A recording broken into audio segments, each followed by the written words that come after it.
አላህን ስትፈራ አላህ የከለከለን ስትከለከል አላህ ባላሰብክበት መንገድ ስራዎችን ያመቻችልሃል።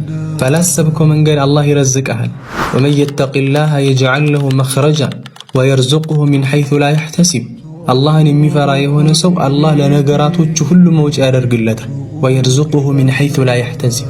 አያችሁ፣ ባላሰበው ባልጠረጠረው መንገድ አላህ ሱብሓነሁ ወተዓላ ይረዝቀዋል። ስለዚህ በተቃራኒው አላህን የማይፈራ ሰው አላህ ይረዝቀውም ማለት ነው።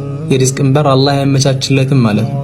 ወለው አነ አህለል ቁራ አመኑ ወተቁ ለፈተሕና ዐለይሂም በረካቲን ሚነ ሰማኢ ወልአርድ። አላህ የአንዲት ቀርያ ባልተቤቶች ቢያምኑ በአላህ አላህን ቢፈሩ ወተቀው አላህን ቢፈሩ አላህን ቢጠነቀቁ ለፈተሕና ዐለይሂም በረካቲን ሚነ ሰማኢ ወልአርድ፣ ከሰማይም ከምድርን በረካን እንከፍትላቸዋለን። ጠይብ አላህን እያመጻችሁ ሪዝቅ እንኳ ቢመጣላችሁ ስራ ቢኖርህ የቀን ገቢህ 1 ሚሊዮን ቢሆን በረካ ግን ደግሞ አይኖረውም። አላህ ምን ሪዝቅ ከለከለኝ ይኸው አላህን እያመስኩት ነው የሚል አይጠፋም። አሁን ግን በረካን ይነሳል። ትሰራለህ፣ የት እንደገባ አታውቅም። ታጠራቅማለህ፣ አይሞላም። ጠይብ ዐለይከ ቢተቅወላሂ ኢን ኩንተ ጋፊለን የእቲከ ቢልአርዛቂ ሚን ሐይሱ ላ ተድሪ ከማ ቃለ ሻዒር።